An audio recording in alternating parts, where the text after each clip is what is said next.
Alors, bonjour à toutes et à tous. Merci une fois encore d'être venus à cette conférence de presse du collectif des avocats de l'UFDG. Pour nous en dire un peu plus sur le dossier RDB suite à la communication du gouverneur.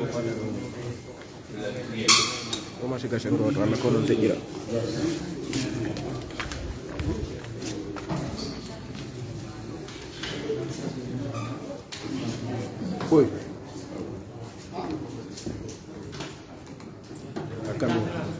La caméra. Donc, ceci dit, vous connaissez ceux qui sont devant vous, mais quand cela nous tient, on doit les présenter. Vous avez M. Alain Condé, qui n'est pas forcément présenté, que vous connaissez très bien. Alors, vous avez ici Maître Amadou Diallo également, que vous connaissez, qui est conseiller juridique du président de l'UFDG. Alors, on va passer la parole à M. Condé pour ouvrir. Ensuite, M. Diallo. Voilà la parole pour la communication. M. Condé, à vous, s'il vous plaît. Bien, merci. Bonjour, mesdames et messieurs. Et comme vous le savez, le dossier RDB est devenu un dossier à la une. Mais en tant que citoyen et acteur aussi des transports, j'ai constaté que beaucoup en parlent et peu savent de quoi ils parlent. Ce n'est pas étonnant, parce que le dossier date de 20 ans. Hier, il a eu ses 20 ans, 18 juillet. Donc, il a été fait. Donc, c'est normal. J'ai trouvé que c'était opportun. En tant qu'ancien secrétaire général du ministère des Transports au moment des faits, que je me retrouve avec la presse pour leur indiquer, pour leur expliquer quel était le contexte de la privatisation des lignes. Qu'est-ce qui prévalait? Pour cela, j'ai préféré retrouver mes archives. Et c'est pour cette raison que je vais vous délivrer une partie du discours du ministre des Transports de l'époque, discours qu'il a tenu à l'Assemblée nationale le 22 mars 2002. 2002. C'est le 22 mars 2002. Il a tenu ce discours à l'Assemblée nationale.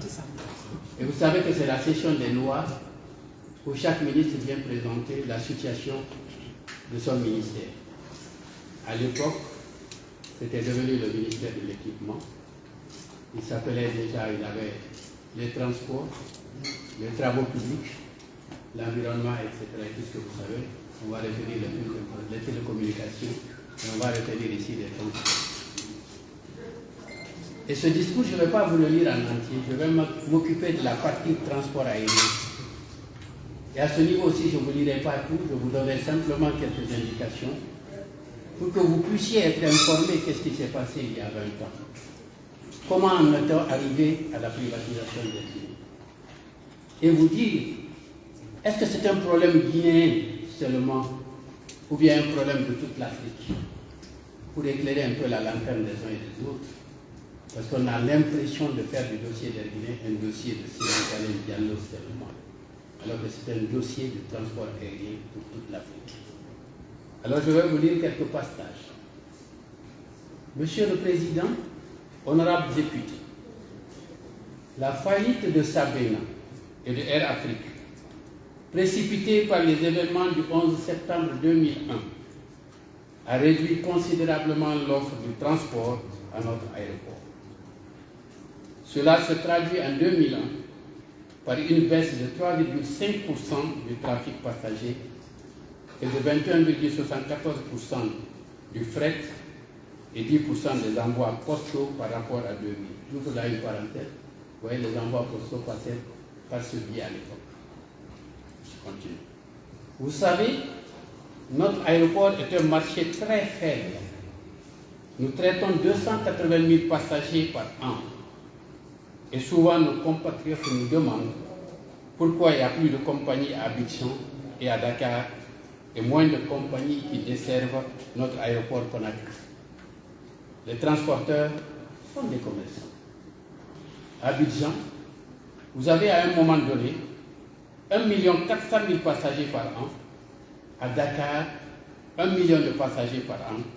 À Conakry, 280 000 passagers par an. Faites la comparaison. On avait pensé que le marché allait progresser. Mais depuis 5 ans, impossible d'atteindre 300 000 passagers. Pourquoi cela? Il faut qu'on se pose la question et qu'on essaye de résoudre les problèmes à la base, parce qu'il faut qu'on ait au niveau du tourisme des investissements, qu'on accueille davantage et au-delà du code d'investissement. Au-delà de tous les codes, il faut qu'on fasse des efforts pour favoriser l'arrivée des investisseurs étrangers et l'arrivée des touristes. Ça veut dire que le développement de la compagnie aérienne est lié aux touristes, est lié aux investisseurs. Il ne faut pas l'occulter, ça va ensemble. Les compagnies ne viennent pas pour transporter des liens. Dès que le marché évolue, les gens mettent des vols, même s'il n'y a pas de nouvelles compagnies. Les compagnies qui sont là automatiquement mettent un vol supplémentaire, puisqu'aujourd'hui sur le marché mondial, il y a tellement d'avions qui n'ont pas de marché. Vous voulez prêter un avion, cela existe partout. Il n'y a pas de déficit d'avions. Il y a une offre suffisante d'avions, mais il faut qu'il y ait une demande de transport pour que les gens puissent organiser des vols. Je dois vous annoncer que Sabena SN Bruxelles, qui était en faillite, va commencer ses vols finalement le 26 mars, à raison de 2 vols par semaine, cela est moins important. Le gouvernement, Monsieur le Président, honorable député, je suis à l'Assemblée, n'oubliez pas que je suis ancien député, donc permettez que je répète cela. Le gouvernement a décidé lors de la session du 8 janvier d'aller de l'avant dans la privatisation de la compagnie nationale aérienne. C'est une annonce importante là que je viens de faire. Pour ceux qui ont suivi le dossier, savent qu'on dit que c'est Cellou Dalein qui a pris l'initiative de privatiser Guinée et qu'ils ont fait des enquêtes, ça n'a jamais été discuté au niveau du gouvernement. Alors il informe les députés que le 8 janvier, le gouvernement a décidé d'aller de l'avant dans la privatisation et que c'est une politique du gouvernement. Je sais que nous sommes tous attachés à cette entreprise publique qui, comme le disait l'honorable Jean-Marie Doré, a symbolisé la souveraineté de notre pays et fait notre fierté. En effet, la Guinée est l'un des pays pionniers dans un certain nombre de mesures structurelles et d'accompagnement comme le renforcement de la flotte. Le renforcement de la flotte, c'est-à-dire d'augmenter le nombre de compagnies. D'avions, j'allais dire. La réalisation de nouveaux investissements en équipement et en formation, la restructuration du réseau, le dimensionnement des effectifs, la professionnalisation du personnel. L'État ne peut pas à lui seul conduire toutes ces mesures. C'est dans cet esprit que le gouvernement a estimé utile de privatiser la compagnie en ouvrant son capital à un partenaire stratégique doté de l'expérience et des moyens techniques et financiers requis. Donc vous voyez bien que c'est une décision du gouvernement et non du ministre des Transports. Il faut que cela soit bien compris. Aujourd'hui, nous sommes en 2020, c'est pas le jour du... Aujourd'hui, dans la sous-région et en dehors, toutes les compagnies nationales sont en difficulté. Air Ivoire a fermé. Ce qui est resté a été vendu à Air France. Air Sénégal est tombé en faillite. Ce qui est resté a été vendu à des privés à Royal Air Maroc. Nigeria Airways, on n'en parle plus. Air Afrique, on n'en parle plus. Air Zaïre, on n'en parle plus. Air Burkina a été privatisé. Air Mauritanie a été restructurée.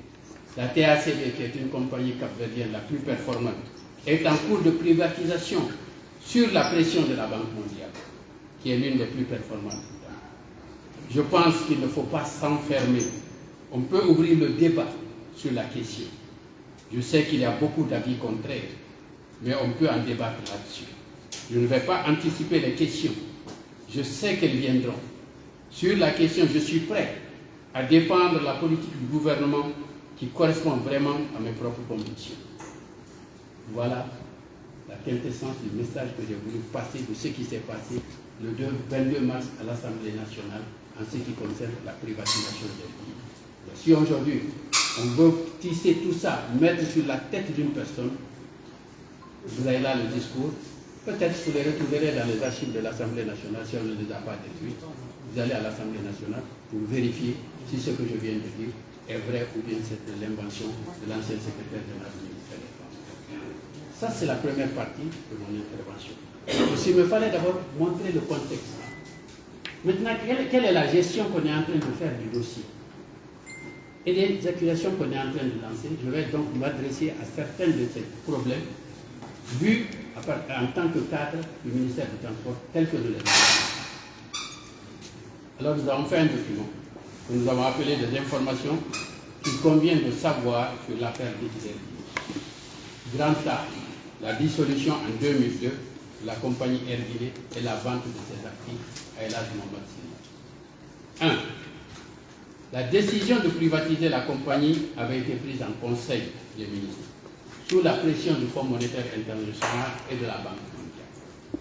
En dépit du changement du statut juridique de la compagnie et de l'ouverture du capital social aux investisseurs privés, aucune offre d'achat d'actions ou de reprise de la nouvelle Erguiné n'avait été enregistrée par l'État avant la dissolution de la compagnie. Donc il faut que vous le sachiez. On a décidé de privatiser, on a ouvert le capital pour voir si de nouveaux actionnaires allaient arriver. On est resté dans cette attente. Par la suite, le gouvernement a pris la décision de privatiser, de dissoudre la compagnie par un décret du président de la République. La décision de dissoudre la compagnie et de vendre ses actifs à El Hadj Mohamed Sylla a été prise par le président de la République d'alors, le général Lansana Conté, qui a pris un décret à cet effet. Et vous lirez dans le décret, le ministre de l'économie et des finances, le ministre des Transports, chacun en ce qui le concerne de l'application du présent décret, et chacun en fonction de ses attributions, dans la gestion des biens publics, va assumer ses actions. Vous voyez bien que c'est le décret qui donne les directives à chacun des ministres de faire ce qu'ils devaient faire.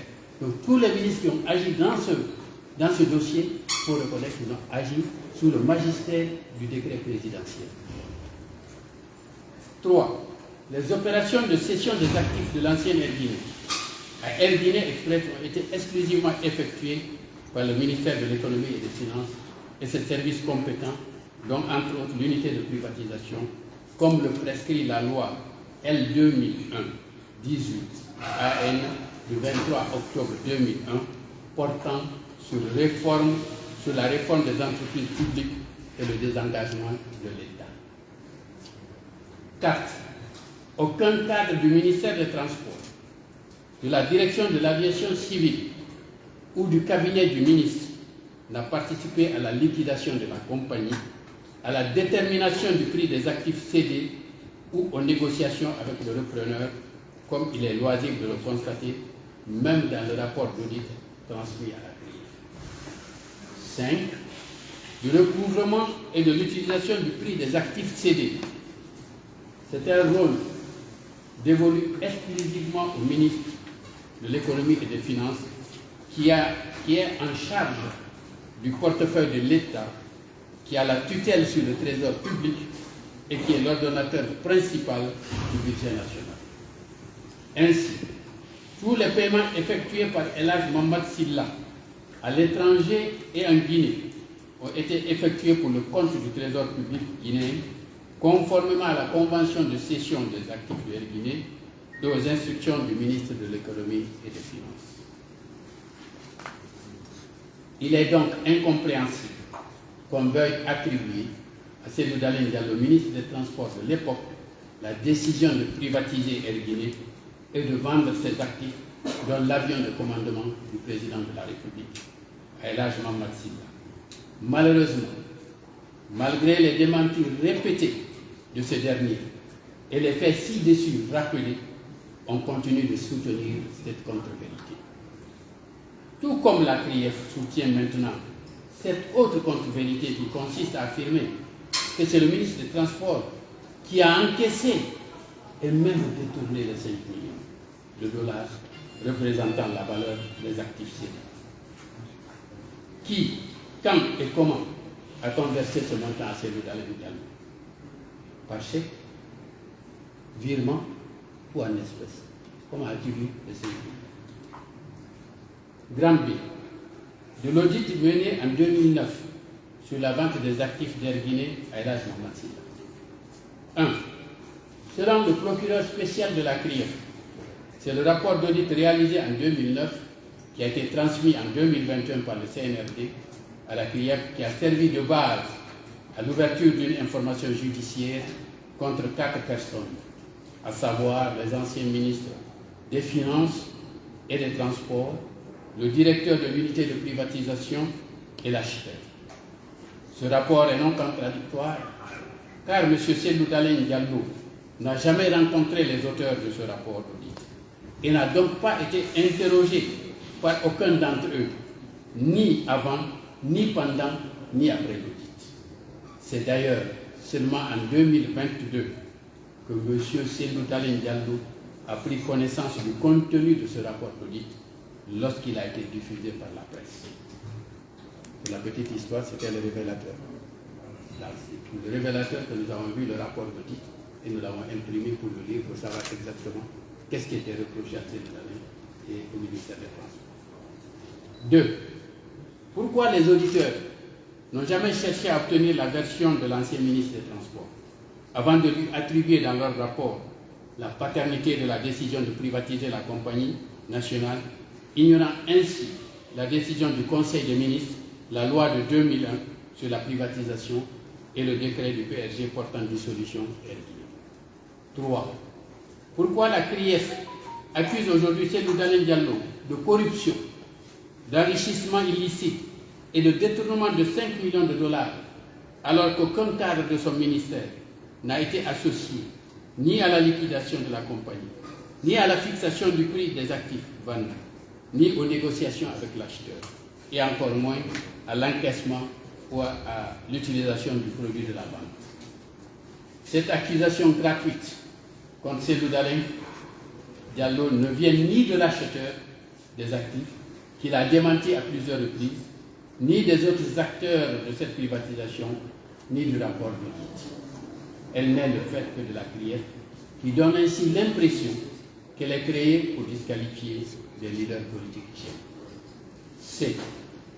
Pourquoi a-t-on exhumé ce dossier de privatisation de Air Guinée, qui est vieux de 20 ans, pour l'envoyer à la CRIEF et prendre en même temps une ordonnance supprimant la prescription pour les délits économiques?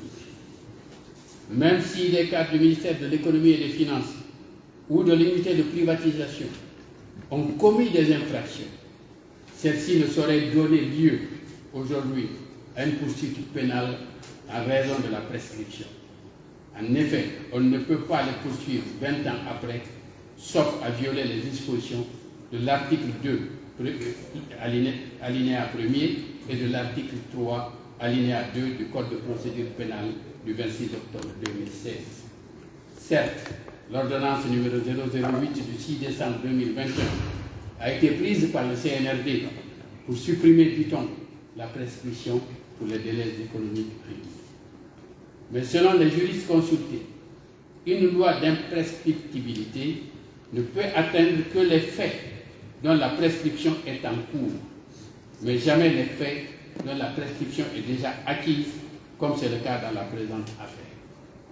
En conséquence de quoi, les faits pour lesquels l'information judiciaire est ouverte par la CRIEF dans l'affaire de Air Guinée, étant couvert par la prescription, il ne devait pas donner lieu à une poursuite pénale, même contre ceux qui sont accusés de détournement dans le rapport d'audit. D. De la chambre d'instruction. La chambre d'instruction affirme que Cellou Dalein dispose de ressources qui lui permettent d'être en possession d'un patrimoine et de mener un train de vie sans rapport avec ses revenus légaux. Pour mémoire, rappelons, petit 1, que Cellou Dalein Diallo, pour acquérir sa maison de Dixie, tout ministre qu'il était, a dû procéder à un prêt hypothécaire auprès d'une banque de la place. Il n'est rentré en pleine propriété de sa résidence qu'après avoir apuré sa dette auprès de la banque. Mieux, les images de l'intérieur de cette maison ont tourné en boucle sur les réseaux sociaux et les médias. Chacun a pu se rendre compte de la sobriété de cette maison, de 2 petites chambres, un petit bureau, une cuisine et un salon. Où est le niveau de vie? Chacun a pu se rendre compte de la sobriété de cette maison. Voilà. 2. La maison qu'il occupe aujourd'hui à Kaporo. Je pense que beaucoup d'entre vous ils sont allés. La maison qu'il occupe aujourd'hui à Kaporo est aussi une modeste maison de 3 chambres et un salon. C'est à se demander de quel patrimoine et train de vie on parle. Nous voulons bien savoir de quoi il s'agit. On le présente comme étant un homme peut-être très riche, qui a un niveau de vie extraordinaire, qui dépense de l'argent par-ci, par-là. Mais il faudrait bien qu'on nous dise de quoi il est, parce que nous, en tout cas, nous ne savons pas de quoi il est. Grand E, qui est le dernier point, de la corruption des agents de l'unité de privatisation. Cellou Dalein Diallo est curieux de savoir à quelle fin il avait intérêt à corrompre les agents de l'unité de privatisation. D'autant plus qu'il n'est ni vendeur, ni acheteur, et en plus, je rajoute ce qui n'est pas écrit, il y avait déjà eu le décret du président de la République. Et donc, les agents de l'unité de privatisation, il y a un décret du président, vous allez venir les corrompre. 1. Dans cette transaction, il ne pouvait exister aucune complicité entre El Hadj Mamad Sylla et Cellou Dalein, vu que ces derniers étaient opposés à la vente de l'avion. 2. Dans la négociation et la fixation du prix de cession des actifs, ni lui, ni ses services n'ont été impliqués. Donc on se demande bien par quel moyen la corruption a pu avoir lieu. Au regard de tout ce qui précède, il n'y a aucun motif d'interpeller Cellou Dalein Diallo dans cette affaire, sauf celui non avoué de l'exclure de la prochaine élection présidentielle, en tentant de salir par tous les moyens son image et son casier judiciaire. En tout état de cause, cette analyse est renforcée par la déclaration suivante. 1. Un leader politique proche du CNRD n'avait-il pas dit on n'exclura pas Dalein par l'âge, mais par le casier judiciaire? 2. Un ministre du gouvernement de transition n'a-t-il pas reconnu récemment que le seul moyen d'empêcher Cellou d'être président, c'est de l'empêcher d'être candidat? Voilà le mobile de cette cabale judiciaire et la réponse à toutes les questions posées un peu plus haut. Voilà donc le document, les informations que nous avons voulu vous livrer et vous dire que tout ce qui se dit, les documents existent. Que les gens les recherchent. Tout le monde n'est pas parti de l'autre côté parce qu'il y a 20 ans de cela, nos Dieu nous a préservés, nous sommes là encore. Il y a beaucoup d'autres, des acteurs qui ont été dans le cœur de l'action, ils sont là. On essaie de les retrouver pour essayer de reconstituer les faits. Mais on ne peut pas aujourd'hui bâtir un nouveau scénario qui n'a absolument pas, qui n'a aucun ancrage avec les actions qui se sont déroulées durant les années 2000. Voilà donc le message que j'ai voulu passer à la presse et vous remercier vraiment de cette écoute attentive et de votre présence massive à cette rencontre. Je vous remercie.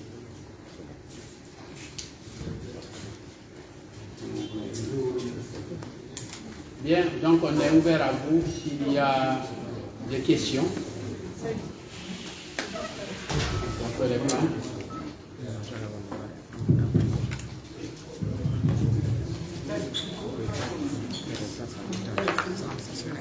S'il vous plaît, arrêtez là. Donc, sincèrement, vous faites un écran qui n'est pas du tout agréable dans la salle. Posez votre pied, rejoignez vos places parce que c'est ça le professionnalisme. Il ne s'agit pas de s'arrêter devant les gens. Ils sont aussi venus pour suivre. Quand vous arrêtez calmement ici, vous obstruez la salle. Ce n'est pas normal. Tous ceux qui veulent faire des directs, mettez-vous sur les angles, sur les côtés. Laissez au moins le milieu. Posez votre pied et allez vous asseoir. S'il vous plaît, allez-y.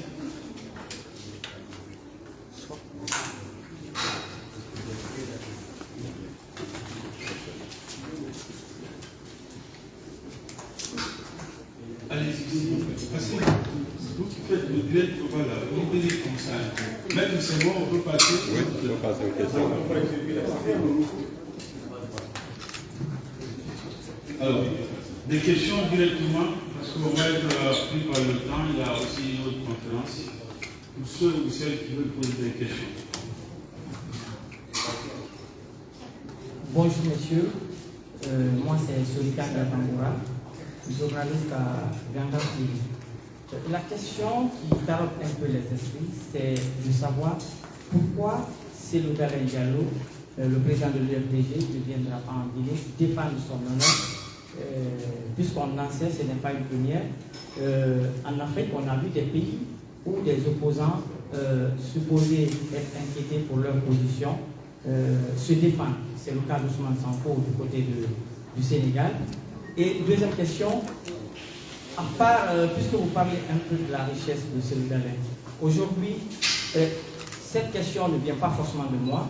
Le journaliste est celui-ci aussi qui s'incruste un peu au milieu des citoyens pour se ressourcer. Il se dit que Cellou Dalein dispose d'assez d'argent au point qu'il est parmi les meilleurs investisseurs du côté du Sénégal. D'où tire-t-il toutes ces richesses, si ça existe, puisque je n'ai aucune preuve pouvant me permettre de savoir si ces richesses existent, notamment.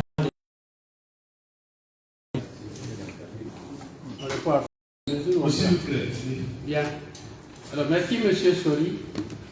Pourquoi Cellou Dalein ne vient pas défendre son honneur? Il vient défendre son honneur s'il y a un dossier qui est vrai. Si nous avons... je vous ai expliqué ce qui s'est passé et je vous ai donné des preuves palpables. Ensuite, moi, en tant qu'observateur de la scène politique guinéenne, je vois ce qui est en train de se passer. Et aujourd'hui, je vais le dire haut et fort. J'ai été très inquiet. Je suis profane en matière juridique. Quand j'ai entendu le procureur de la CRIEF dire que chez lui, il n'y a pas de présomption d'innocence. Il y a présomption de culpabilité chez lui.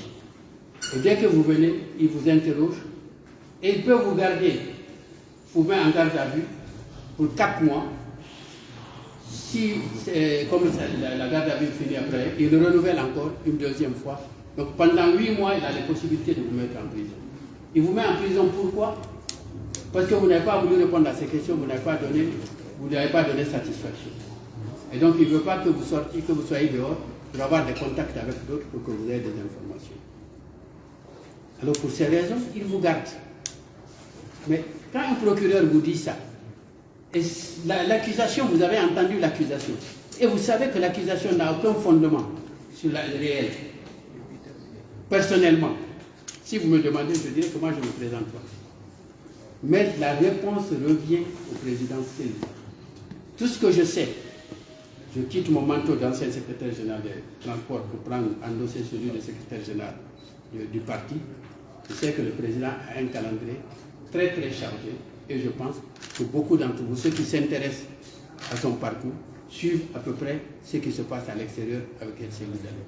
Ce n'est pas des réunions, des meetings, des conférences et il continue de le faire.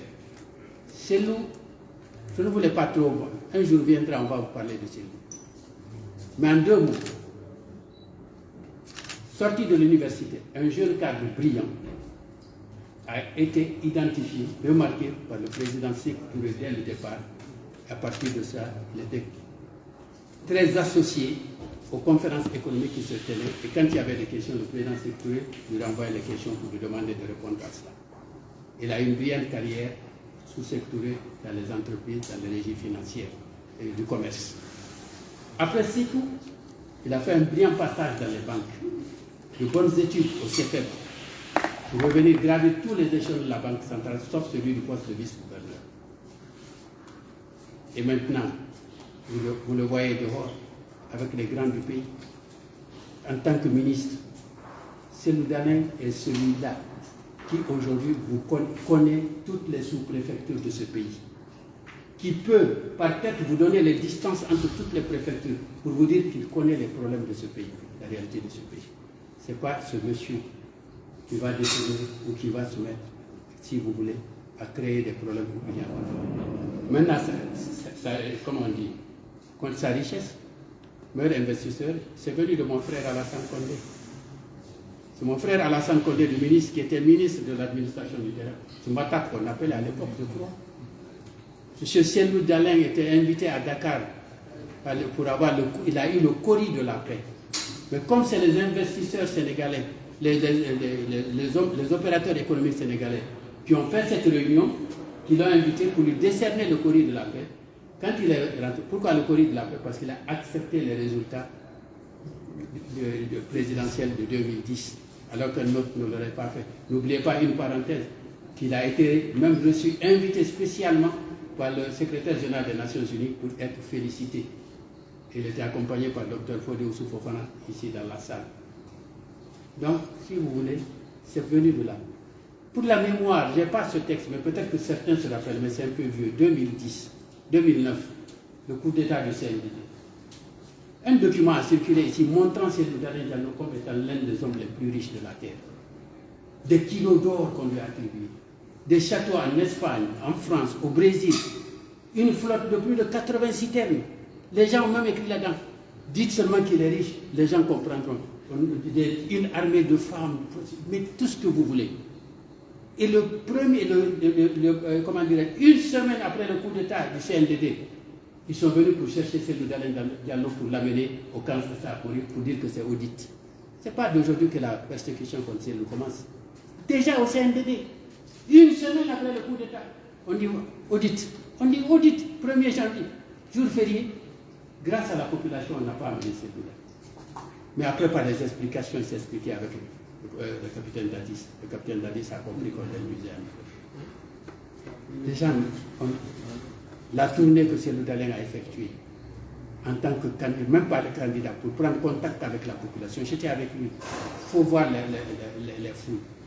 On a dit au CNDD, si tu laisses Cellou Dalein arriver à Zérekore, parce qu'on était déjà à Kissigou, on était à Banankoro. Si tu arrives ils arrivent à Zérekore, on va te renverser. Ne laisse pas Cellou. Mani militaire, nous avons été pris à Kérouané, transportés jusqu'à Kankan. On nous a empêché même de rentrer à Kankan pour manger.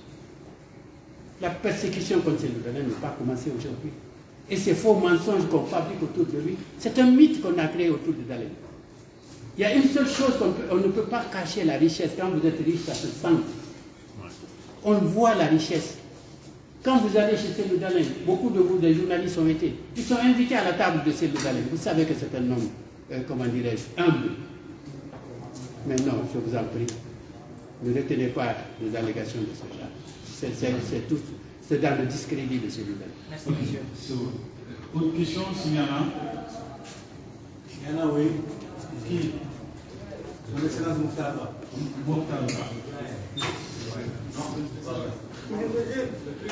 Avant Mokhtar, il y a un autre jeune qui a le micro avant le doyen Mokhtar. Moi, je vais parler comme ça. Je voulais simplement demander à monsieur. S'il vous plaît, s'il vous plaît. Je voulais simplement demander à monsieur Alain Condé que dans cette procédure de privatisation de Air Guinée, est-ce que tout a été respecté en matière de législation guinéenne parce que le procureur a dit que rien n'a été respecté dans cette affaire? Qu'est-ce que vous avez à répondre? Ce que j'ai à répondre au procureur. Donc je vais renvoyer la question à monsieur. Allez, Il a dit que la procédure rien n'a été respecté. C'est pas droit ici, go. Je voulais faire ça aussi. Il ne faut pas. C'est pas droit ici.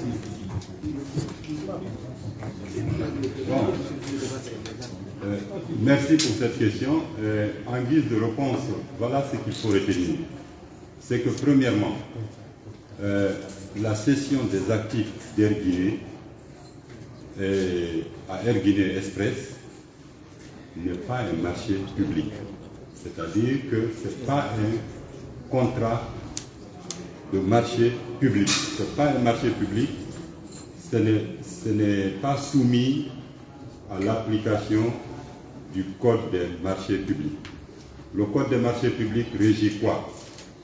Ce qu'on appelle la commande publique. C'est quoi la commande publique? C'est lorsque l'État, comme son nom l'indique, commande quelque chose, c'est-à-dire soit un marché de travaux, soit des fournitures de biens ou de services. Donc, en définitive, le Code des marchés publics régit quoi? Des contrats écrits à titre onéreux qui existent entre un entrepreneur, un fournisseur, avec l'État, moyennant le paiement d'un prix pour la fourniture de quoi? Pour la réalisation soit des travaux publics ou la fourniture des biens et services. C'est ça le Code des marchés publics qui prévoit donc des modes de passation des marchés qui sont le gré à gré, qui sont l'appel à la concurrence ou l'appel d'offres et le gré à gré. Ça, c'est le Code des marchés publics, qui n'a rien à voir avec la cession des actifs d'une entreprise publique. Okay?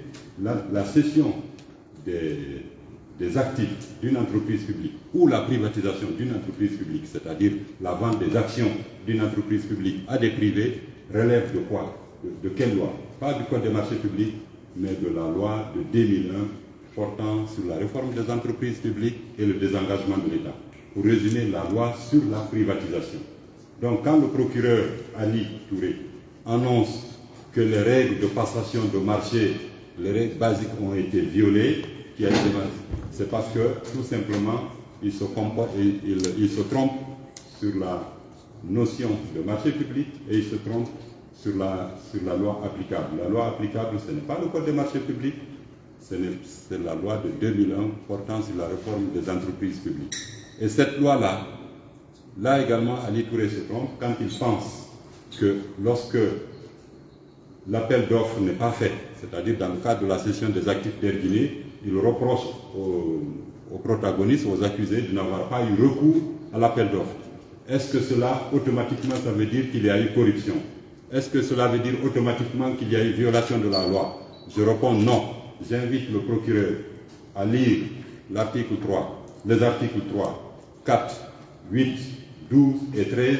Il verra là-dedans que le ministre de l'économie et des finances de l'époque et même de maintenant a parfaitement la possibilité de ne pas recourir à l'appel d'offres.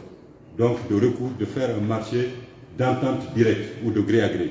Et c'est ce qui a été fait dans le cadre d'Air Guinée et c'est ce qui a été fait dans le cadre de plus de 100 entreprises que le régime de Sékou Touré avait laissé et pour la cession à des opérateurs privés. C'est-à-dire qu'à l'arrivée du régime militaire de Lansana Conté en 2004, je ne sais pas si c'est 2003 ou 2004, en 1984, il y avait beaucoup d'entreprises nationales qui existaient, qui étaient la plupart moribondes, c'est-à-dire qui avaient des difficultés d'exister, elles avaient des difficultés financières qui ne fonctionnaient pas normalement, qu'il fallait donc privatiser. Pourquoi? Parce que c'est des entreprises budgétivores qui n'arrivaient pas à fonctionner et qui coûtaient beaucoup à l'État.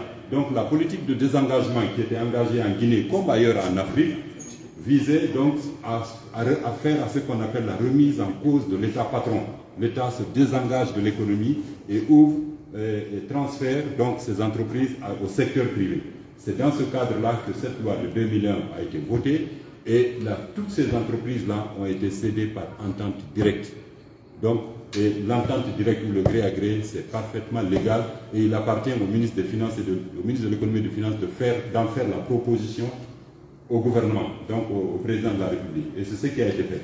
Donc, c'est pour vous dire qu'encore une fois, il y a non seulement les faits concernant cette affaire ont été travestis, mais également le droit n'a pas été dit dans cette affaire.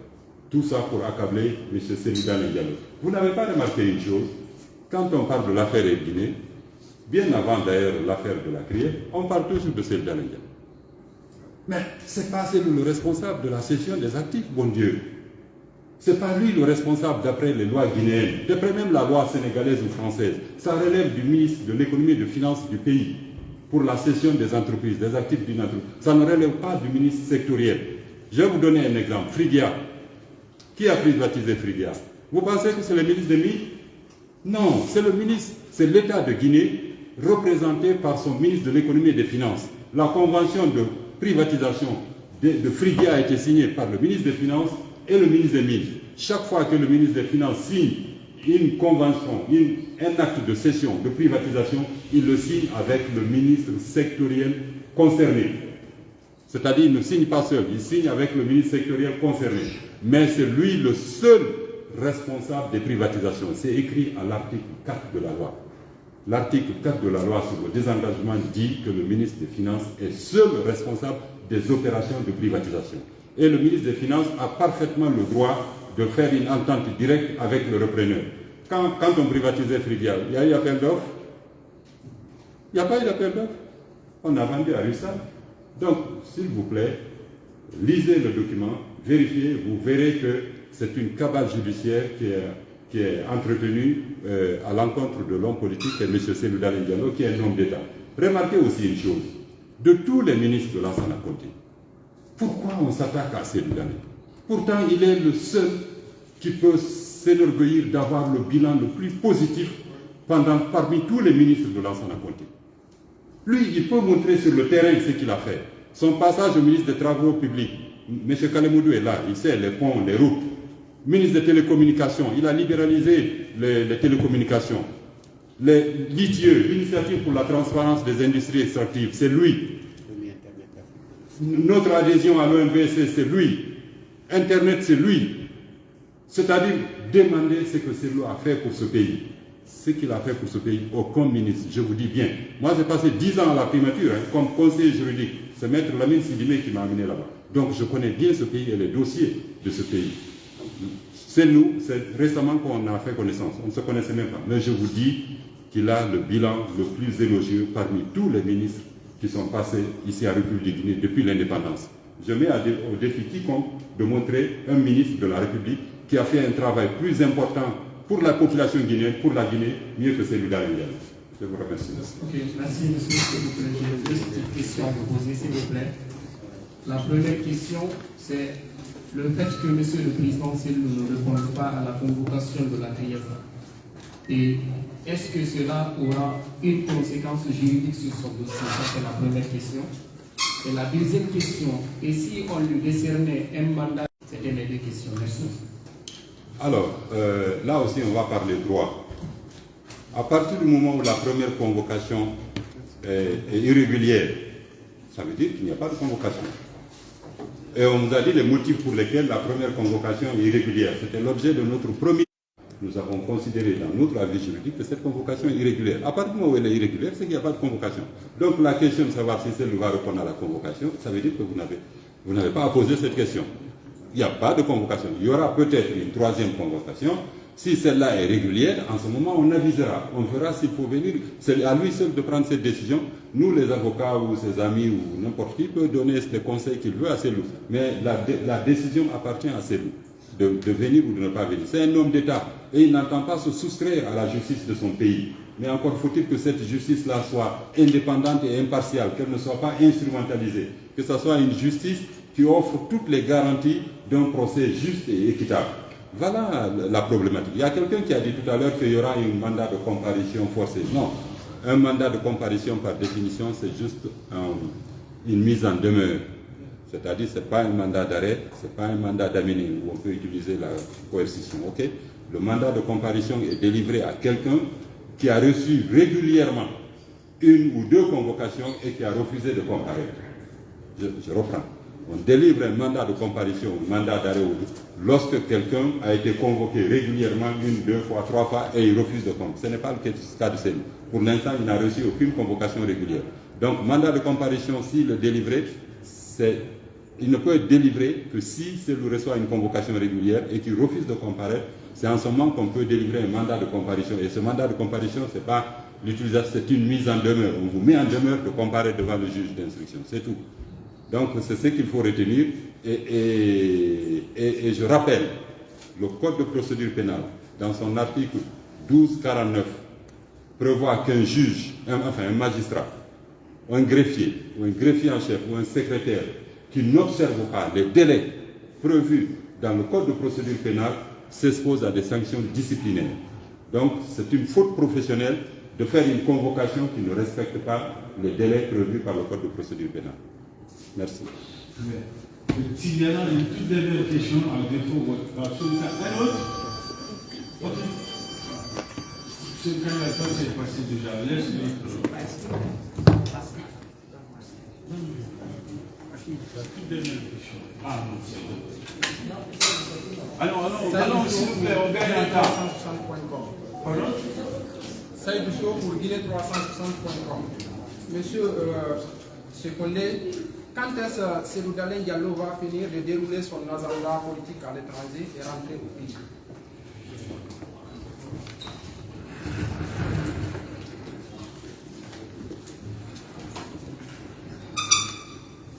Bien, vous voulez un agenda, c'est difficile de vous répondre, de vous donner une date, parce que les invitations pleuvent. Vous savez, comme on dit, on n'est pas souvent roi chez soi, mais ailleurs, c'est le Dalein. Les gens ont beaucoup de considération pour lui, et il y a beaucoup d'associations qui veulent le rencontrer, travailler avec lui et discuter avec lui. Il participe à beaucoup de conférences économiques, conférences politiques et sur l'avenir du monde, sur la problématique même du développement aujourd'hui, avec la crise sur l'Ukraine. Il a plein de forats par rapport à ce type de questions. Donc c'est quand il le jugera utile, quand il aura fini, il rentrera au pays. De toutes les façons, dites-vous une chose, Cellou sera candidat à l'élection présidentielle, quelle que soit la date qui va être fixée. Donc forcément, il rentrera en République de Guinée pour déposer son dossier de candidature. Donc soyez serein. Monsieur Pandé, je reviens, s'il vous plaît. L'autre question que je voulais savoir, c'est que pourquoi la question de la vente de l'Guinée fait autant de mal, comme si c'était la question la plus grave dans l'histoire de la vente des actifs de la Guinée. À mon jeune âge, je pense un peu à la vente de tout l'alentour ou de la faillite de l'imprimerie patriote de Lumumba, les usines de textile, les rails. Pourquoi c'est cette question de Air Guinée qui est tout le temps sur toutes les lèvres? Pourquoi? La réponse est toute simple, parce que c'est le seul dossier qu'ils ont trouvé pour pouvoir salir Cellou Dalein Diallo.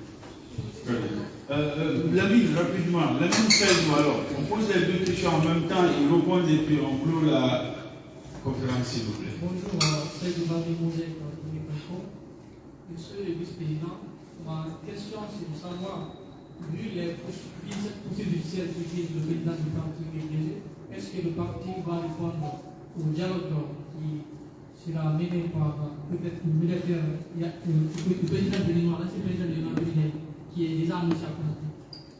L'ami. La première chose qu'on doit savoir, c'est que quel type de dialogue. On n'a pas d'information. Quand on saura quel est le format, on répondra. Vous avez vu le cas de concertation, quand on a su ce que c'était, on a dit qu'on ne parle pas. Donc il y a plusieurs raisons pour disons, il y a des critères pour que nous puissions donner d'abord notre aval pour participer à une réunion quelconque. Mohamed Lamine Bari du groupe Évasion et du site République Capturé. Ma question, est-ce que finalement, ce n'est pas un piège qu'on est en train de tendre à Cellou Dalein Diallo? Pas plus tard que ce matin, j'ai reçu M. Cissé, responsable de la communication du PEDN, qui estime que au sein de l'IFDG, ceux qui disent à Cellou Dalein de ne pas rentrer et répondre à la convocation ne l'aiment pas, qu'il y a une sorte de guerre de succession. Au sein de l'IFDG, il y a deux cadres qui souhaiteraient que Cellou Dalein reste à l'étranger. Et comme ça, à l'approche de l'élection, on va dire, écoutez, le président du parti n'est pas là. Et pour ça, vous allez désigner notre candidat. Qu'est-ce que vous répondez à ceux qui affirment ce genre d'affirmation? C'est le genre d'affirmation auquel je ne peux accorder aucun crédit, je ne veux pas répondre parce que vraiment c'est trop léger comme argument pour vous dire qu'il y a la guerre à l'IFDG, que tout ça, c'est trop léger. On va aller le tout dernier, s'il vous plaît. Bonjour, Karim Diallo, journaliste freelance. Alors, à quand un éventuel retour dans les pays? J'ai déjà répondu à cette question. Alors, c'est bon, voilà. M. Diallo, en conclusion. Oui, c'est de vous remercier et de lancer un appel à nos responsables, à nos dirigeants. La Guinée a connu beaucoup.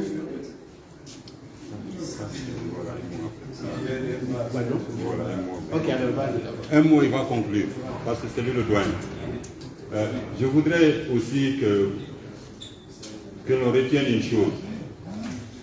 Lorsque le dossier d'Air Guinée a été évoqué, lorsque la CRIEF a été créée, le président Cellou Dalein Diallo a été le premier à se féliciter de la création de cette CRIEF pour aller laver son honneur parce que ça fait plus de 10 ans qu'on est en train de lui pourrir la vie par rapport à ce dossier, où il n'a rien à se reprocher. Mais il y a une chose que les Guinéens doivent savoir. Quel est le rôle de la CRIEF? C'est une juridiction d'exception. Mais quelle est sa mission essentielle? Sa mission, c'est de moraliser la vie publique. C'est-à-dire sanctionner des fonctionnaires ou en tout cas des personnes qui portent atteinte au patrimoine national, qui détournent à leur profit les biens de l'État, les biens de la nation, et qui s'approprient les biens du contribuable. C'est de sanctionner ces gens-là, mais en même temps, dans la mesure du possible, récupérer ce qui a été soustrait frauduleusement des biens de l'État. C'est ça la mission de la CRIEF. La mission de la CRIEF n'est pas de s'attaquer à des hommes politiques systématiquement. Ce n'est pas parce qu'on a été ministre qu'on est forcément coupable. Tous les ministres ne sont pas pareils. C'est comme les citoyens. Tous les citoyens ne sont pas. Il y a des citoyens honnêtes, il y en a qui ne le sont pas. Il y a des ministres honnêtes, il y en a qui ne le sont pas. Donc, encore une fois, il faudrait que dans notre pays, qu'on ne sorte pas de la mission telle que définie par les lois et règlements. C'est-à-dire les institutions doivent être indépendantes et ne pas être utilisées à des fins politiques. C'est ce qu'il faut retenir. Lorsque vous entendez des hommes politiques par avance dire que Cellou Dalein sera recalé, non pas par son âge, mais par son casier judiciaire, c'est que cet homme politique a eu des informations quelque part pour le dire. Ok? Donc tout cela montre encore une fois que ce dossier-là, au-delà des aspects juridiques et judiciaires, c'est un dossier éminemment politique, et donc il faut en tenir compte. Je vous remercie. Bien, je pense que vous avez planté le décor. Et si nous voulons une Guinée apaisée, il faudrait que le droit soit la boussole. On avait dit la justice, mais je suis d'accord avec Marc Traoré qu'il faut parler du droit. Vous avez vu même dans ce dossier Guinée, on veut l'attaquer sur la base du code des marchés. Alors, il y a le journal officiel sur la privatisation des entreprises qui existe. C'est ça le droit. Le droit, c'est de prendre les bons textes et de travailler conformément à cela. Ne pas avoir un objectif quelconque d'éliminer quelqu'un systématiquement. Ainsi, nous nous regardons tous en chaîne de faïence. Je prends une homélie, bon, pas une homélie, mais le sermon d'un imam en Soussou qui circule un peu lors de la fête, qui nous dit qu'on dit que les Guinéens ne s'entendent pas, il dit mais c'est pas vrai. Mais dans la mosquée là, Soussou, Malinké, Peul, Forêt, on est tous assis là, non? Est-ce qu'on se bat? Au marché, on est tous là-bas, est-ce qu'il y a des bagarres entre nous? Si on ne se bat pas, le problème n'est pas entre nous. Le problème est entre les dirigeants et nous, ceux qui ont la charge d'appliquer la loi et les principes de la gestion de l'État. Il faut qu'on revienne aux bonnes pratiques, qu'on ne personnalise pas les problèmes. Donc tant qu'on est dans ça, nous sommes dans un perpétuel recommencement. Vous avez vu, je vous ai lu les statistiques des avions, des taux de fréquentation des avions dans les années 2002. Vous avez vu l'écart entre nous et la Côte d'Ivoire et le Sénégal. Aujourd'hui, allez encore voir au Sénégal et en Côte d'Ivoire. Faites la comparaison. Mais ce n'est pas à coup de vindicte, de persécution des uns et des autres que nous allons construire notre pays. Nous ne pouvons le construire que si on accepte de s'asseoir ensemble et de discuter. Qu'on ait l'écoute attentive, que chacun puisse écouter l'autre, qu'on ne dise pas ce que je dis c'est la vérité absolue et que personne ne donne la rien. Que les dirigeants sachent qu'ils n'ont pas la vérité absolue, qu'il faut qu'il y ait un échange entre eux et les autres Guinéens pour qu'ensemble on construise notre pays où il faut bon vivre. Alain Foucault, qu'est-ce qu'il ne disait pas? Guinée riche en bauxite, en diamant, en or. Vous avez tout pour être heureux. L'agriculture. Mais jusqu'à présent, où vous en êtes? Perpétuel recommencement. C'est-à-dire un gouvernement qui vient, il balaye tout ce qu'il a trouvé, il recommence à zéro. Depuis les hommes, depuis les principes, tout et tout, on recommence à zéro. Mais où on va? On dit bien que pierre qui roule n'amasse pas une mousse. Il faut qu'on se retrouve, qu'on se parle. C'est le seul mot que moi je voulais lancer. Si je suis venu aujourd'hui, pour éclairer un peu la lanterne et pour leur dire c'était quoi 2002, c'était quoi la compagnie nationale Air Guinée, c'est pour qu'ils comprennent qu'il y a un acharnement contre un homme. Et comme il l'a dit, qui en a fait beaucoup pour ce pays. Et aujourd'hui, c'est l'extérieur qui le lui reconnaît, qui lui décerne les pieds à gauche, à droite. C'est l'extérieur qui le lui reconnaît, qui l'invite à des forums, qui le fait élire comme premier vice-président de l'International libéral. Et vous savez que l'International libéral aujourd'hui, ce sont eux qui sont pratiquement aux commandes en Europe occidentale, aux États-Unis, un peu partout. Donc il faut qu'on se comprenne. Voilà donc moi le message que je voulais lancer et dire aux dirigeants actuels que tous les Guinéens sont disponibles pourvu qu'ils les abordent comme ça se doit et qu'ils mettent les structures en place pour que nous puissions enfin parler de notre pays dans la quiétude. Sur ce, je voudrais vous remercier pour votre présence. Il y a une dernière annonce que je vais laisser Maître faire. Nous avons fait ce travail, mais nous avons tenu à le faire par écrit. Parce que souvent, ce que nous constatons, il y a des interprétations de ce que nous disons. Donc c'est pour cette raison qu'il y a eu des écrits et nous avons préparé la loi pour vous. Tout ce qui a été lu ici est écrit, donc vous pourrez avoir les documents que vous pourrez disséquer à satiété pour voir ce qui vous intéresse dedans, pour essayer donc de tirer la substance, la substantifique moelle des dossiers que nous vous laissons. Sur ce, merci et merci à la maison d'adresse. Merci M. Condé, merci à Amadou Diallo, merci à tous. Et tout à l'heure, la seconde conférence de presse, s'il vous plaît. Merci. Voilà, s'il vous plaît. Ces chemises-là, tous ceux qui sont dans le groupe de contact média l'ont déjà reçu.